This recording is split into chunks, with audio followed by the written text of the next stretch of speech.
Have you ever lost a major inspiration to you? Well, I have. When I was 9, my sister had started dating someone. He was 6'4" with fairish skin and dark hair. When I met him, he was nice and offered to play basketball with me. The moment I heard this, I was ecstatic. We stepped outside and walked to our local park in a neighborhood of apartments. We stepped onto the slippery gravel basketball court, which was desolate but still littered with cigarette butts and other various food wrappers. The smell of the dust from the never-used court crawled up my nose and made me sneeze.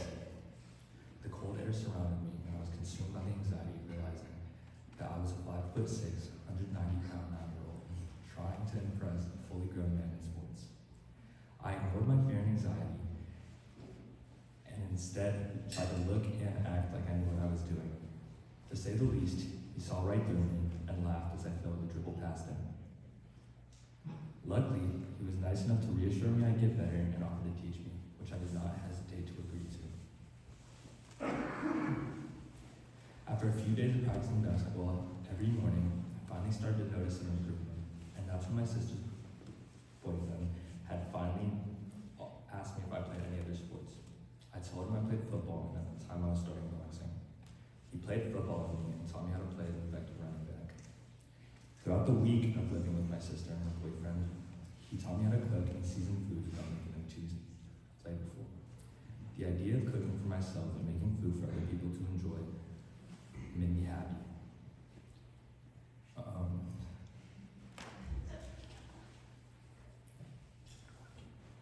He kept working with me and teaching me how to cook as if we were truly family.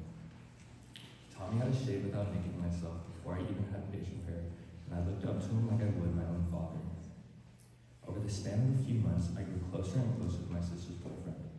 He became an inspiration to me, and I wanted to be just like him. I'd spend day in and day out practicing football just to impress him at my games, and I talked to all my classmates about my giant of a friend and how good at sports he was.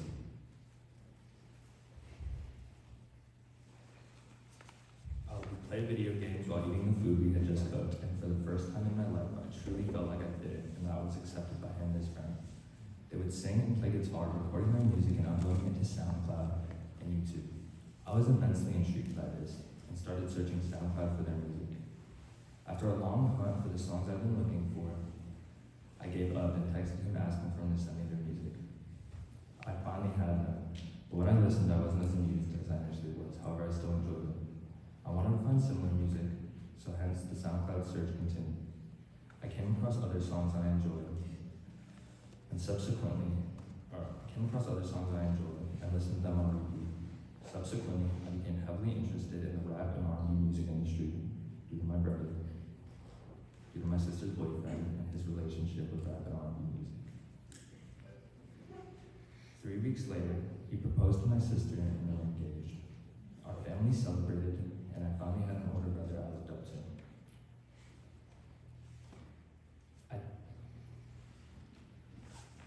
Life was going great, and I was over the moon about being able to call him my brother.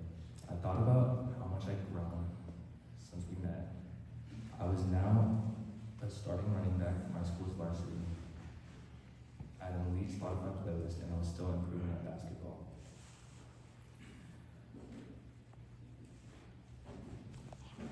I thought about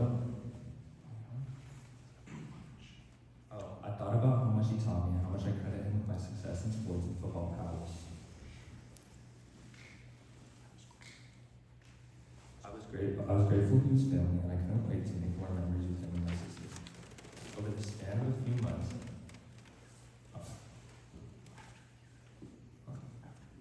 after a year or two, him and my sister invited I, my mom, and my niece to dinner at the Crow's Nest in Santa Cruz. During the drive, I noticed how beautiful the scenery was, almost describable as ethereal. The sun painted the sky, and the clouds were dyed a pinkish red color. When we arrived, we sat down and ordered food. Rightfully so, my mom asked my sister why we were gathered. Then my sister handed my mom a card, which read, "Say hello to baby Schofield." At first, my mom was confused and said, "Your fiance's having a baby?" And then, in realization, she jumped out of her seat, frantically crying and hugging my sister. After 4 months, my sister had her baby and named her Isla Clay. After months of watching me be a dad to her and care for her, it reminded me of everything he'd done for me. And I was grateful that my niece had an amazing father figure that loved and cared for her in her life. Then, on Sunday, May 9th, Mother's Day Eve of 2020, they got into a bad argument, and my sister came and stayed over with me and my mom. The next morning, she received a phone call and went to a separate room. I was in the living room, which was connecting my kitchen when my sister was on the phone. I heard a blood-curdling scream followed by words of disbelief. I rushed into the room and asked what happened. I was met with my sister shouting that my brother had died. I was in shock. My body went numb except for my head, which was pounding, my ears which were ringing. I thought about what life would be like and how angry I was, but I wasn't able to produce an emotion or even words.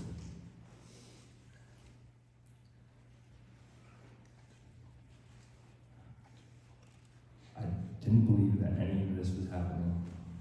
That night, I lay in bed, still so shocked and so very afraid. After nearly a year of mourning, we finally had a funeral to attend. We packed our bags to stay the night in Santa Cruz. If his funeral was a celebration of his life instead of the mopey, depressing environment I thought it'd be. The house we had it at was by a creek where I sat with our closest friends and poured his favorite gin from his stream. We cooked his favorite cut of steak, which I was met with the blessing and responsibility of seasoning. After the funeral, I quit everything and stayed home for weeks, which didn't help me with anything except for being reminded of the tragedy we faced. After a few more months, I was still pretty shaken out and I returned to sports. However, I didn't find the same joy I did in them. I was playing terribly, which resulted in being berated by insults from my coaches.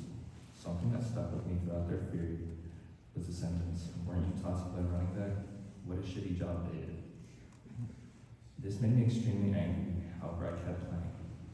Finally, on a 26-yard run, I had vision of the end zone. However, I was met with someone stronger, faster, and more athletic than me. But I was angry, and I wasn't about to let some random defensive back take me out. So I charged through him into the end zone and made a touchdown. This experience taught me something extremely valuable, which is the utilization of motivation and how you can use the pain of someone you lost that wanted to see you succeed to improve and do better. Just remember that the enduring love of a lost role model